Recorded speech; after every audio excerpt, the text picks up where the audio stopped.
Welcome to the Lawyers Podcast, a series of conversations about law practice. Each week, we talk with legal entrepreneurs and innovators about building a successful law practice in today's challenging and constantly changing legal market. And now, here are your hosts.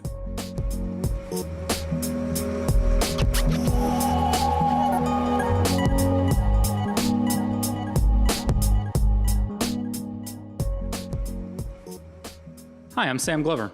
And I'm Marshall Lichty. This episode is 185 of the Lawyers Podcast, part of the Legal Talk Network.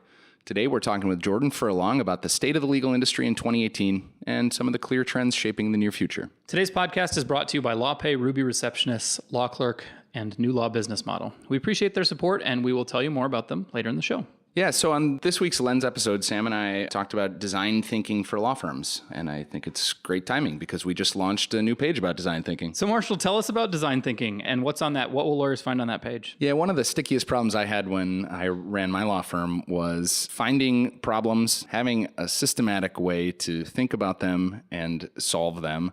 And so when I started paying more attention to design thinking, I kind of fell in love with it because I think it's the way to do it. I think it's a systematic way to look at problems, think about solutions, and implement those solutions in meaningful ways. Yeah, I like the way Nicole Braddock, who's been on the podcast a couple times, describes it as structured problem solving for lawyers. So if you are struggling to understand why design is a word that you should be concerned about, just think about it. It's just like learning to think like a lawyer, learning to solve problems like a designer is just another skill set, and you can apply it to the way you build your business, the way you solve problems. It's just another skill that we think lawyers need to pick up. And if you want to know more about it, we talked about it in this week's Lens, which is our weekly YouTube show that you can find on our YouTube channel. So check that out. Subscribe to the YouTube channel so you don't miss an episode and so you help other people find the show.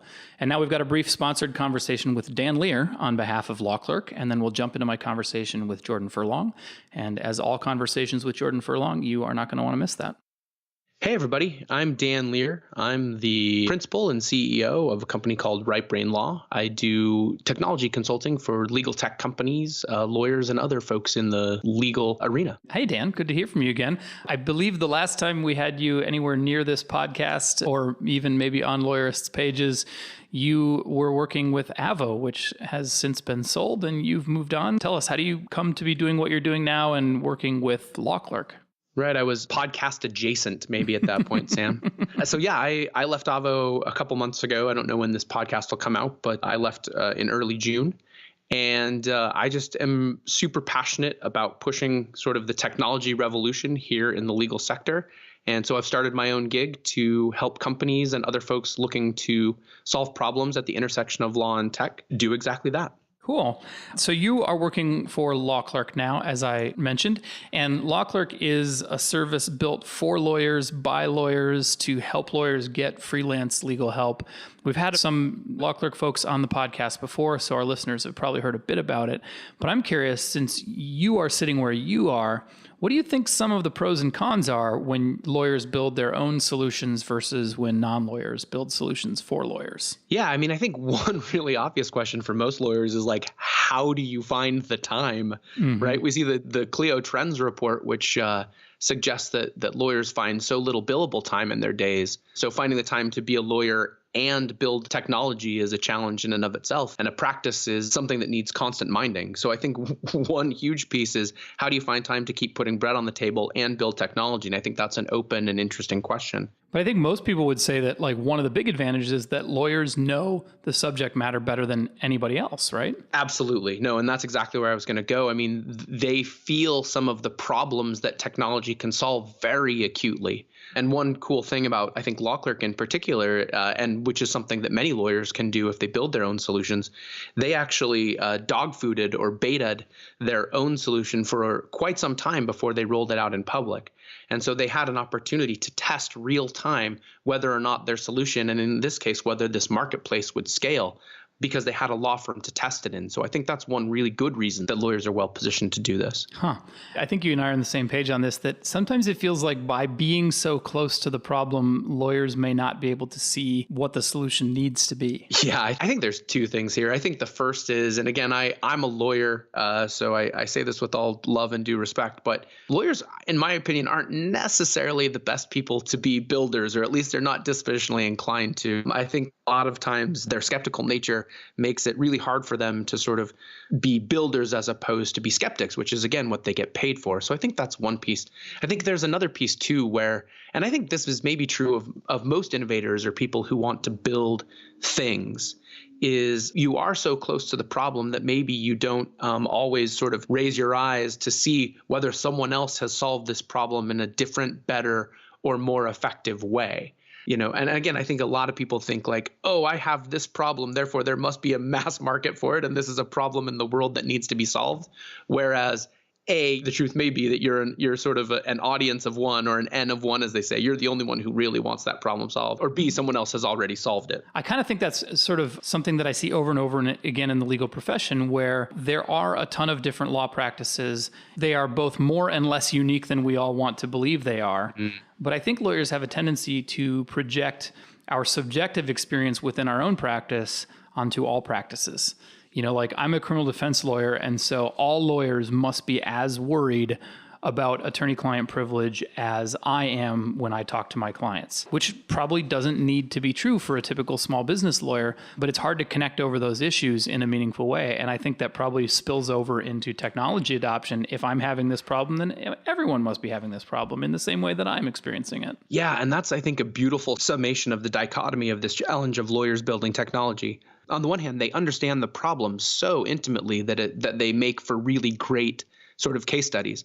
On the other, they have a tendency maybe to overgeneralize where that's not appropriate, and can ultimately be their doom, or at least the waste of a lot of time and energy in building something out that really only they would ever use. And fortunately, the market will more or less sort it out. If you build something that only you will use, then that will probably be the result. If you build something that's useful to more people than just you, as Law Clerk did, if you dog food it yourself and then put it out on the market and people want it, then the market helps you sort it out, I guess. Yeah, capitalism's a beautiful thing that way.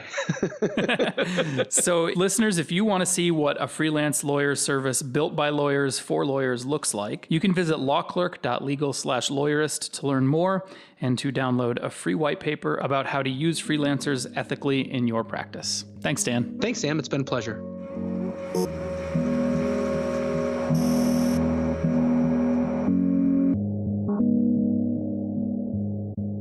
Hello, I'm Jordan Furlong. I am an author, speaker, lawyer, and legal market analyst based in Ottawa, Canada, and I write a blog called Law 21.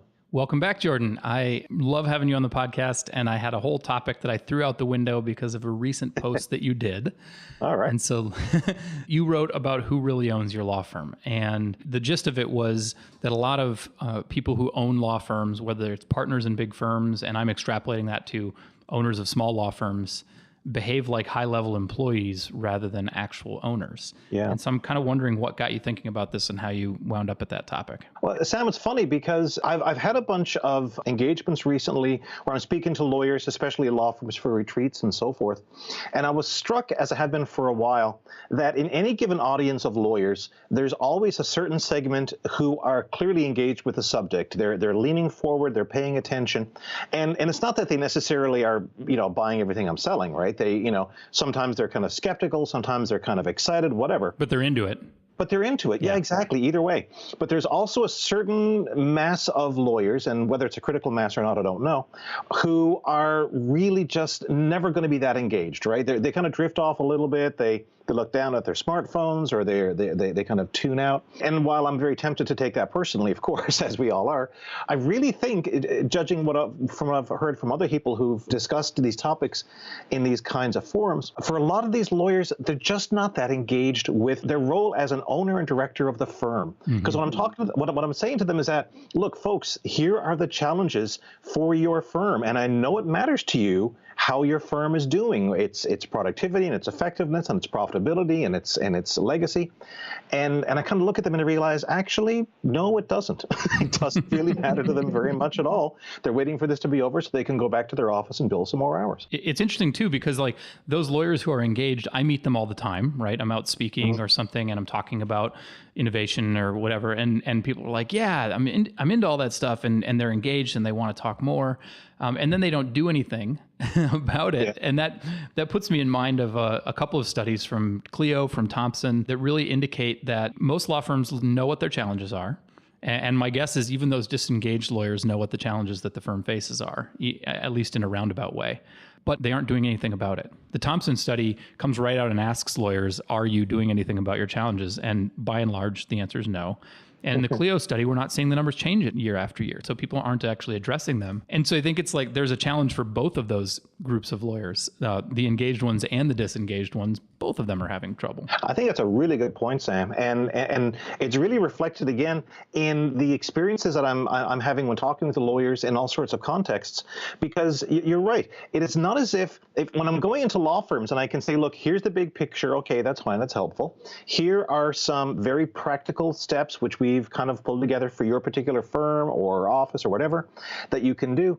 And it's not as if these aren't the 10 commandments coming down from the mountain. This is not news necessarily to these folks. It reminds me of, and I said this to someone the other day, the old saying is culture eats strategy for breakfast, and that's true. But what I've added to that is execution pops them both for a mid-morning snack. Right. If you have a strategy but you aren't doing anything, then it doesn't matter. Exactly right. And I think a lot of it really is that the people, and it's a wide range. There's managing partners and practice group leaders who are into this. There's younger lawyers and up-and-comers. And there's even some veterans, some grizzled veterans who get it. But their difficulty is that they cannot seem to shift the overall cultural momentum or spirit of the partnership, because there's any number of partners who say, I'm just not that concerned about it. And what this made me realize was what these folks love, these partners, they love all the benefits of being a partner in a law firm, right? They get a cut of the overall profits. They are able to stick the word partner on their card and show it off a little bit. They can, if they're the kind of people who enjoy bossing other people around, and if they're lawyers, there's a pretty good chance that they are, then they get to do that. And it gives them a certain degree of defense against their own autonomy and so forth. But the flip side of all that, the idea that, but look, you actually you're the owner of a business now. You are an active, committed, managing, working shareholder in a business that needs to be sustained, needs to be profitable, needs to be very competitive in a tough environment. And that aspect of it is absolutely not engaged. And the problem is, it's really hard to persuade someone to care about something that they don't want to care about. Well, and they're not being rewarded for caring about it, right? Yes. I mean, all of the incentives and rewards at big firms in particular, but at many small firms, are built around revenue. How much money are you bringing in? And the way you bring it in is primarily by billing hours or putting in time, even if you're on a flat fee model. Oh, exactly. Well, you get what you pay for, and what we pay lawyers for is bringing business in and sending hours out. And this is true again, not even just in large firms, as you say, but in mid-sized, small, even sole practices, because it's the most visible, direct, tangible evidence of the success of your business is the flow of money. And of course, that's natural. This is what you would tend to focus on.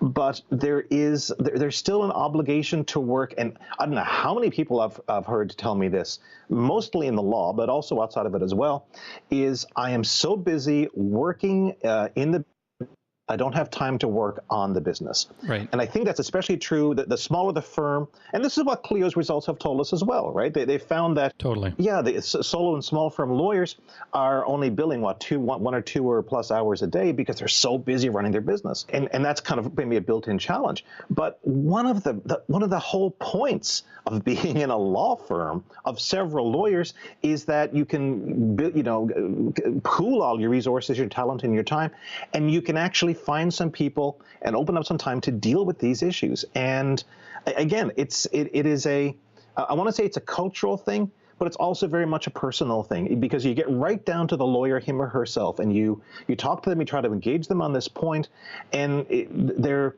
is a either it's apathy. It really is. I'd like to find a nicer word for it, but I really can't find it. And the problem is, short of an emergency, short of a crisis, they're not going to really stop what they're doing and pay attention. And by that point, of course, it's almost certainly too late. And they look around and wonder, well, how did things get so bad? They got so bad because they were steadily deteriorating and you weren't paying attention. I hate to put it that baldly, but that's what it comes down to. No, and like reading your post made a light bulb go off for me, because like, you know, we've been doing our small firm scorecard for a while now, and so I've got enough data that I think I can go, aha, here are the reasons why your firm isn't doing well at these things. You know, you're not tracking. We know that firms rate themselves low on tracking KPIs or having clear roles and responsibilities or competitive and marketing strategies. And then I read your post and it's like, except a lot of them are apathetic about it. Like they don't understand why they need those things. They have plenty to do. And I think there's like this, as long as you have enough work to churn out to hit your goals so that you're busy from, you know, dawn till dusk or whatever, you can ignore this stuff, right? Because like you're able to bill hours and bring in money. Either the firm's structure or your bank statement says that you're doing a good job and it pats you on the head. And even if you are having those same challenges with getting clients, getting paid, getting things done, there's sort of like an elastic period where you can fill your hours and still feel like you're doing, you know, enough work and you're doing fine. But like getting people to care it's either a crisis or somebody needs to really wake up and get motivated. And it's kind of like getting people to the gym or something. In fairness to the lawyers and to the partners, and somebody either on the blog post itself or at LinkedIn made this point. They said, you know, it's not as if we have ever received any training or preparation for this role as owner. And I think that is true, at least within the North American It's context. true, but it's also a bullshit excuse. Well, like we counsel a lot of businesses on how to own and how to, you know, we counsel businesses. We know better. Oh, yeah. Well, and these are skills you can learn. But what strikes me is that the fact that we're not teaching them in North America is itself not an excuse. And I'll give you an example. I gave a presentation, it was a webinar recently to a program in New Zealand. The New Zealand Law Society has something called the Stepping Up course. And I thought this was fascinating when they told me all about it. And it's a little bit like bar admissions, but it's not meant for brand new lawyers necessarily. If any lawyer makes a declaration to say, I want to practice law as the equity owner of a law practice. So that is to say, if you're opening up your own firm, or you are joining a firm of a number of lawyers, or you've entered partnership at a larger firm, in any event in which you are about to own a piece of equity in a legal services business, you must take this course. And you have to learn about business fundamentals and client care and trust accounting and so forth. And that just strikes me as an easy thing to do. It really is mandatory CLE in a lot of ways, or CPD. It would not be a difficult thing to do, and it would really help resolve a whole lot of issues. So there's a certain role, I think, where the regulator needs, in any given jurisdiction, needs to step up and recognize this as a challenge as well. You know, one of the things that I've been harping on recently, I guess, harping maybe, but is this, you know, whenever I talk to ethics regulators about, you know, the source of complaints, the things that rise to the top are things like trust accounting, irregularities, lack of communication, dissatisfaction with the bill. Yeah. Those are some of the main things that generate ethics complaints, and none of those have anything to do with professional obligations, right? Oh, yeah. Those are all business practices. So like there's a huge overlap between just running a good and healthy business and paying attention to that and staying out of things like ethical hot water, which should get lawyers to sit up and take notice, I would think. You would think so, but again, as you and I have both found, lawyers are about as good at business as business people are good at law. The difference being, business people don't assume that, oh, well, I'm such a successful business person. This legal stuff is easy. I'll handle all that myself, right? Business people don't believe that it's okay for them to dabble as amateurs in legal matters. And yet, as lawyers, because we think we're the smartest people in the room, we tend to say, well, we can kind of figure this business kind of stuff out. It just goes to the heart of this idea that we should surround ourselves with people and structures and platforms and any kind of assistance we can get to help us run this business, run this operation, so we can focus on the things we're really good at, which is solving legal problems and dealing with clients and so forth. And again, the solution is right there. The solution, you could package it up and give it to someone with a bow on top, but they have to care. You can lead a horse to water, but whether or not it drinks is entirely up to itself. We need to take a quick break to hear from our sponsors, and then I want to jump on something you just said. So we'll be right back. Support for today's episode comes from Ruby Receptionists, dedicated to helping you grow your practice one happy caller at a time. From their offices in Portland, Oregon, Ruby's live virtual receptionists work in tandem with their innovative technology to answer your calls live with your custom greeting, transfer calls through to you when and where you want, collect new client intake and messages, make follow-up calls, and more. Delighting your callers in English and Spanish just like an in-house receptionist at a fraction of the cost. They integrate with Clio, Rocket Matter, and Lexicata, as well as the contacts and calendar on your cell phone to easily integrate into your workflow. Ruby can host your local phone number or provide you with one, giving you the opportunity to make dual use of your phone. Call clients using your office or personal number as you please via the Ruby mobile app. For over 15 years, thousands of attorneys have been turning rings into relationships with Ruby receptionists. To learn more, call 844-715-7829 or visit callruby.com/lawyerist2018. Alexis Neely has been training lawyers on the new law business model she created to build her $1 million law practice for more than 10 years.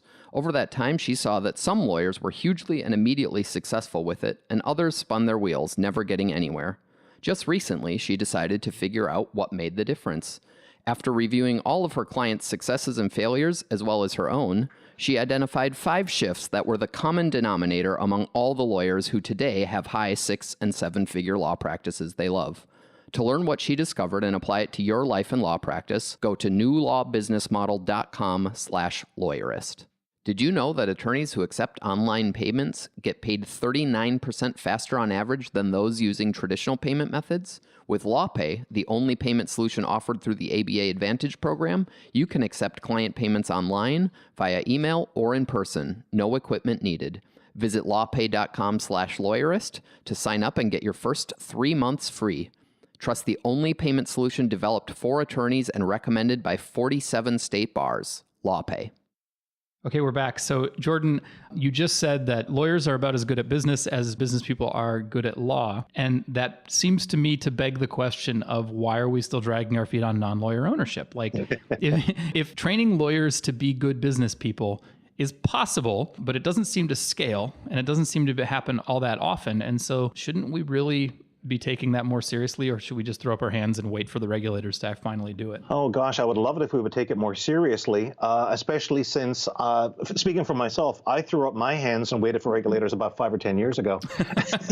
How's that going for you?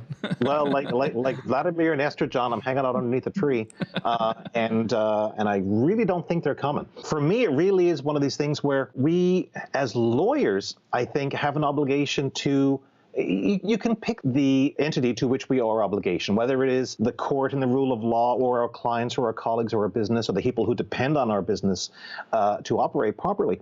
But we owe it to ourselves to have a very tough conversation, which starts with the question of why exactly is it that we believe people who are not lawyers should not own equity in a law firm? Mm-hmm.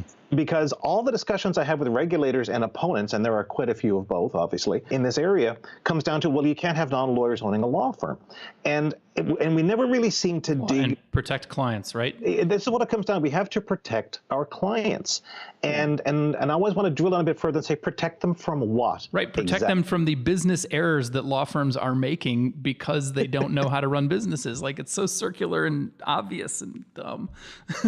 well, the underlying premise of the restriction against people who aren't lawyers owning a piece of law firms is that if enough people who aren't lawyers have equity control over a legal practice, then they could influence judgment over the lawyers in such ways that the lawyers are compelled not to give their best professional service. That's the fundamental argument. Mm-hmm. To which I have always felt compelled to argue, why are you assuming that people who aren't lawyers are evil, or are crooked or are, out to destroy things and so forth. Where is this idea that we have this higher virtuous ideal as lawyers? Or that lawyers are just going to surrender. A, they're going to take on an evil partner, and then B, surrender to them and all of their integrity and honesty and professional obligations. That's not going to happen. Lawyers aren't bad people. Well, some lawyers are bad people, some lawyers aren't. But my thing is that are we such delicate flowers that we cannot, withstand? I mean, again, if take a look at someone who works in-house at a corporation, and of course, as we know, any number of lawyers today work for people who are not lawyers. Obviously, anybody who's in any kind of corporate counsel context, anybody who works in a public sector law department. If you're a lawyer in the administration office of a university, the number of lawyers out there who work in entities that are only controlled by lawyers is actually very small. Right? And when we stop and think about that, we kind of realize, you know what? That's the exception, and it's going to become more exceptional. And I don't want to. This is like a 30-second sidebar because I don't want to get sidetracked on this. But there's all the trends I'm seeing indicate that more and more lawyers are being drawn into institutional settings. They're working directly for clients. They are working directly for the public sector. They're working directly for any kind of particular individual client. And the idea that lawyers in law firms who are entirely, purely separate, I think, are going to become not a minority, I don't think anytime soon, but they're going to become fewer and fewer. So this idea we have to look at to say, all right, someone works for an in-house law corporation. I would like a regulator to go to a general counsel and say, my belief to you, Ms. or Mr. General Counsel, is that if the board of directors of your company told you to do something unethical, you would bend to their will, and you would throw away all of your ethical promises and oaths, and you would do this horrible thing, right? And the general counsel would say, out of my office right now, thank you. Right? But again, that's the basic message we're sending. Totally. So I guess what I would like us to do as a profession, and it would be wonderful if regulators would start this conversation, but at the very least they should respond to it, which is to dig into this question of which of these two things is true about non-lawyer restrictions on ownership.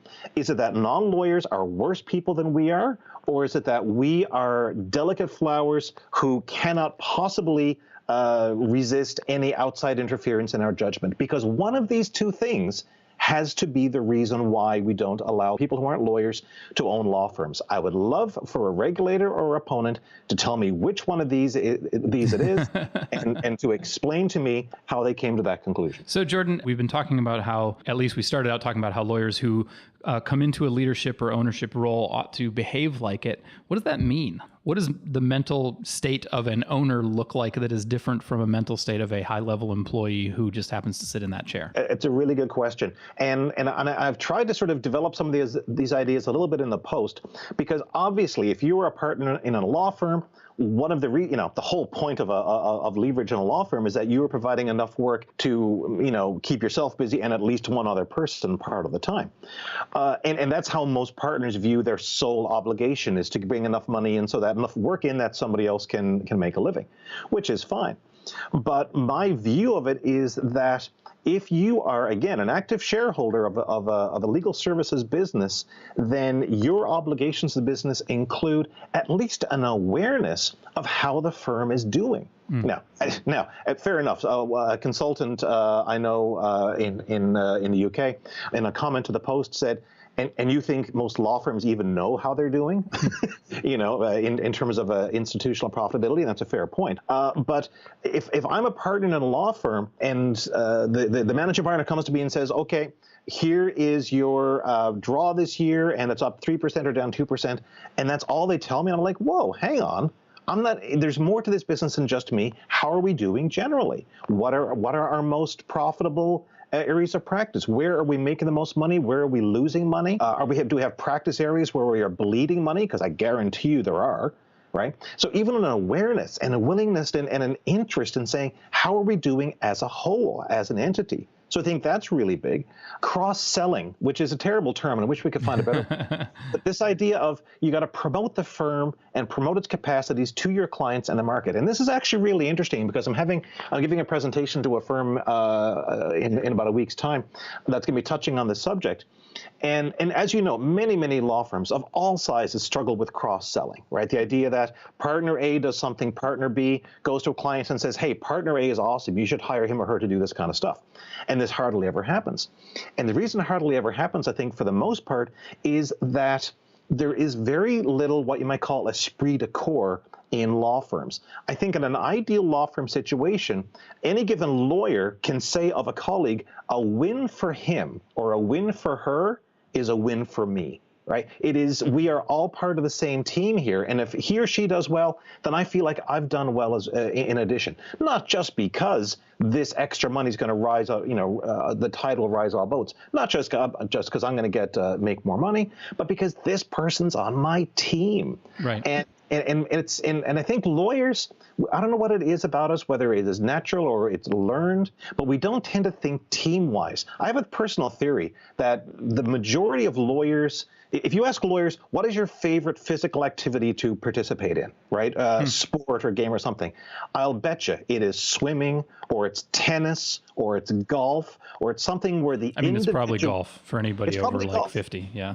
Yeah, exactly. And one of the reasons why is that it's a purely individual activity.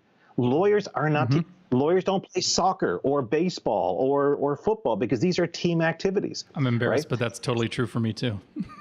Well, this is it, right? It's again, whether it's learned or natural, I don't know.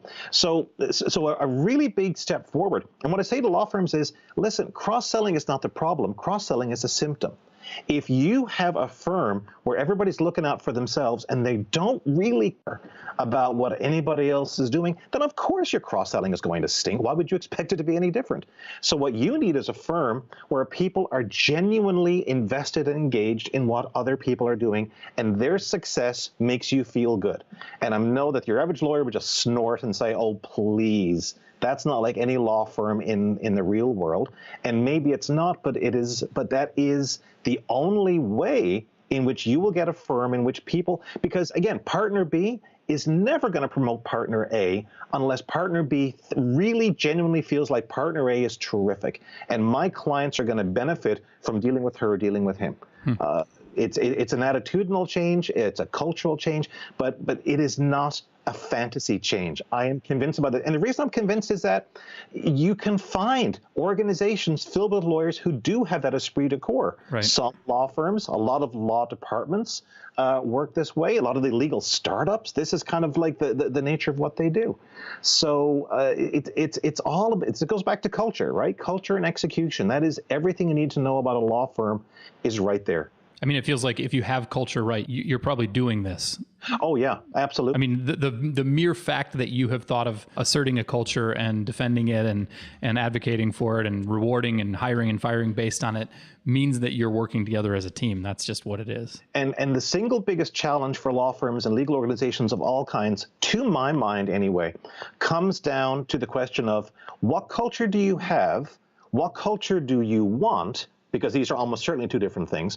And what is stopping you? What's in the way of getting from where you were to where you want to be? And almost always what's stopping you is that there is a certain number of partners who are either, as we've talked about, disengaged entirely from the ownership role, or who are actively engaged in an ownership role, but in a very obstructionist way. But the consultant I've learned kind of the most from in this business, Jerry Riskin of Edge International, he's talked to law firms of all sizes all around the world. And one of the things he's always said to his people is that, to his clients is, you've got to have the right people on the bus.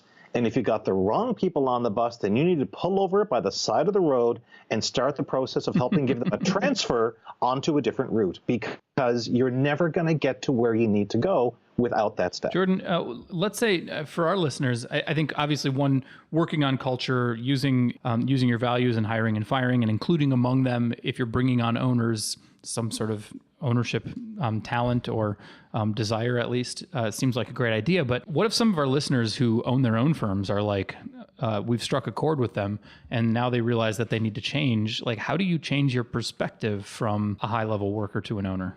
It's actually funny, Sam. It's a really interesting point and a good question, because this event in New Zealand where I was speaking on the webinar, one of the things they had asked me about was a lot of our people here are sole practitioners, or they're just starting out on their own, or they're in very small firms, and a lot of this stuff seems very abstract to them in terms of leadership and ownership and so forth. And how can we kind of translate that to them? And they have to occupy that role in part-time, right? Yeah, well, it's exactly right. It's hard to do. So the way that I put it was, look, I worked in, as Sam, as you know, I worked for a bar association for a number of years and was in a supervisory management position over a small number of employees. And I made it my practice, whenever I was hiring someone for any role that was going to report to me, I made it a practice to say, could this person take my job someday, right? And if they couldn't, then they probably weren't right for the job. I think that's the opposite answer that many people listening would have jumped to. That's true, but you know what? But it paid off handsomely, because oh my gosh, the caliber of the people who came into that job were amazing. And I'd like to say, and they all went, oddly enough, by the time I left, they'd all gone off to much better jobs themselves, right? So that was kind of my job, was to help them get a better job somewhere else if they couldn't take mine. But the other thing about it was, if as a manager, my job and the one job that I absolutely had to get right, I had to get barriers out of the way of their success. Because everybody has, you want to get stuff done, but there's something in the way. There's an obstacle, there's a barrier, there's a whatever. And my job as a manager is they come to me and say, Jordan, we got a problem. I say, here's a problem. Zoop, there it goes. I have taken care of it as best as I can. Now you can go forward. So I say, how do you make this real in a sole practice? Well, of course, if you've got clerks or assistants or whatever the case might be, or secretaries who work for you, of course, that's part of your job as well. But the person that you need to do this for first and foremost is yourself, right? We like to say, well, I'm my own boss, right? I love being a sole practitioner because I'm my own boss. I work on my own. I love that as well. So my question to anybody who says, I love being my own boss, is what kind of boss are you? Right? It's a good question. Yeah. Like, how are you helping the most important person in your business? Are you helping get barriers out of their way? Are you helping to remove things from their path? And if you're not, start doing that. Start being a great boss to yourself.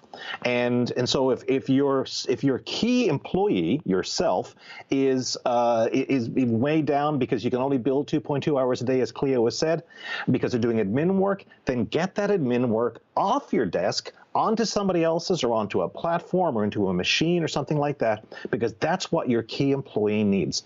So to kind of bring it around to the topic we're discussing, when you're a sole practitioner, you're both an owner and an employee. And you have to do, in order to be the best employee you can be, you have to be a great owner. And when you think about it, that applies to any, I think, law firm of any size, any organization. You have a responsibility as the person who is in charge of the business to make sure that your people are doing as well as they can, that the business is doing as well as it can. And if you don't fulfill that, whether you're in a sole practice or you're in a 7,000 lawyer firm, then you're missing your opportunity. You are hurting the productivity and effectiveness of the overall enterprise, and most importantly, you are, at least for people who have this approach, you are diminishing your returns on investment. You are not getting the level of satisfaction, the level of outcome, the level of revenue you could be from this business. But if you engage, if you care about the business, then everything else is going to flow from that. That's awesome. So I will absolutely link to the blog post that we started off with, and another one that you did for SLAW on leadership for solos. And I'm going to include a link to your book, Law as a Buyer's Market. And maybe we can close by saying, because Law as a Buyer's Market is such a good overview of what the legal market looks like and what sorts of strategies firms need to be doing. It's written more from a medium to large firm perspective, but I think there is a ton of good information in there for firms of all sizes. Thanks. Jordan, I'm curious, you wrote this, you were probably writing it, 2 years ago? That's correct. I'm wondering, are there any amendments or updates you would like to make to what's in the book for people who might be buying it for the first time today? Wow, yeah, good question. I thought about a second edition, and I thought, you know what, I might as well just write another book because a lot has happened. Sam, what I would say is this, speaking very briefly, I would say that there has been kind of bad news and good news from my perspective. The bad news is that I'm still seeing institutionally speaking, in terms of most law firms, and I'm not talking now about the AmLaw 100 or 200 and LJ, whatever, law firms of all sizes, mid-size, small, whatever, I'm still not really seeing the engagement with these kinds of issues for all the reasons we've talked about, that a lot of people don't want to think about themselves as owners. They're just looking ahead to the finish line. 3 years, 5 years, 7 years, I can be out of here and I can, shake the dust off my sandals and we're done. So I have been disappointed to the degree to which, as you say, the solutions are there. The answers are there. They're not all perfect. They're not all ideal. There's, one size will not fit all, but you can select a series of remedies that you can apply and tools and techniques you can apply to your firm to solve many of these issues and so forth. So I've been a bit disappointed in that sense to see that firms aren't really responding to that. Where I have been encouraged is with individual lawyers. The number of lawyers who have approached me either personally at conferences or by email or on the website or what have you, who are absolutely engaged, and and the great thing is, right, they're not coming to me saying, oh my God, I'm so worried about the future. It's like, doom and, whatever. We have other reasons to be. Anyone who is actually engaged would not be doom and gloom. They'd be excited, I assume. This is exactly it, right? They are excited to say, I see a chance to do something. I have run into these walls. I'm frustrated. I'm irritated, but I can see a door over there, and I'm going through it. And I'm going to go through that door over there, and I'm going to bring people with me. And I really am seeing a wellspring among younger lawyers in their 30s and their 40s who are saying, I can see a vision for something new and better than what we have right now. And that to me is tremendously encouraging. And these folks are going to either renew the firms they're working with right now, they're going to found new firms, they're going to go into these startups, they're going to go in with clients. So for me, that's what I find really encouraging. And to the degree the book, I think, has been successful for me in that regard, it has been opening up relationships with people who have these attitudes and these approaches, who have said to me, this book's been great because it tells me there are possibilities. It tells me it's okay to think about different ways of doing it. That to me has been really satisfying and really encouraging. Overall, are you optimistic that big firms will adapt or firms of any size will adapt and change to what the changes in the market? Or do you think that they will gradually be overtaken by new firms and new companies that deliver legal services in a better way? And gosh, I was really hoping to wrap this up on a high note. Sorry. I would love to say yes to that question.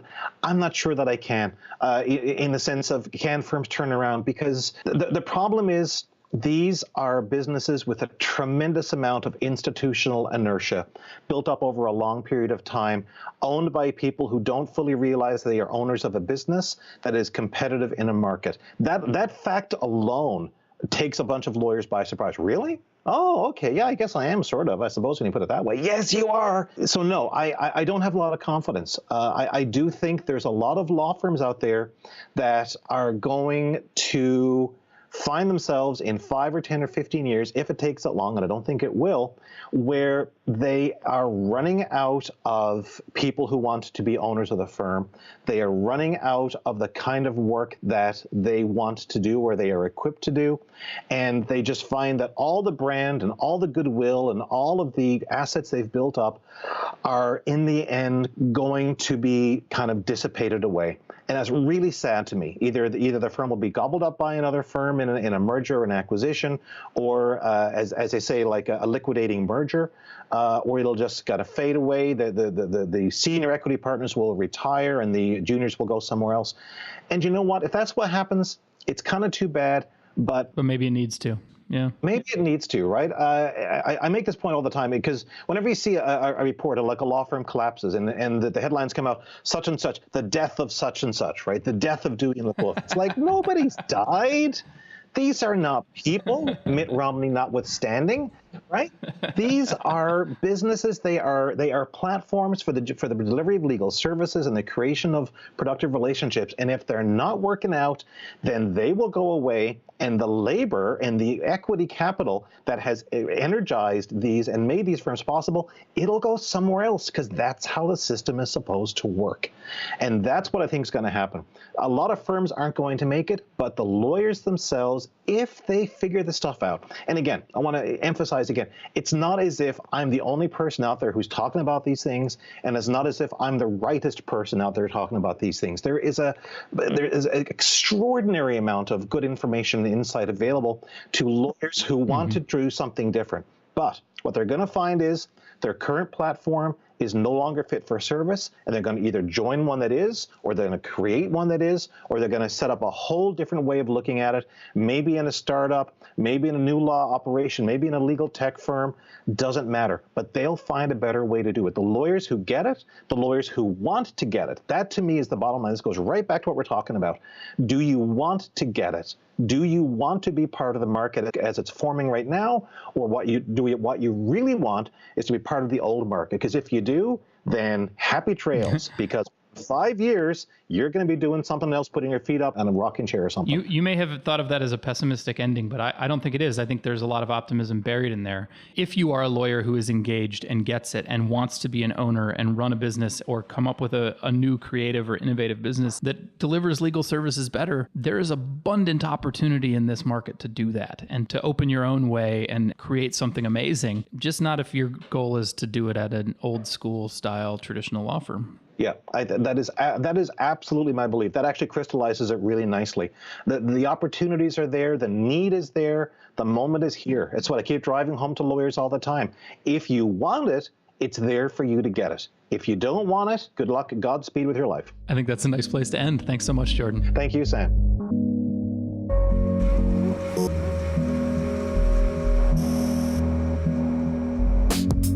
Make sure to catch next week's episode of the Lawyerist Podcast by subscribing to the show in your favorite podcast app. And please leave a rating to help other people find our show. You can find the notes for today's episode on lawyerist.com/podcast. The Lawyerist Podcast is produced with help from Lindsay Calhoun and edited by Paul Fisher. The views expressed by the participants are their own and are not endorsed by Legal Talk Network. Nothing said in this podcast is legal advice for you.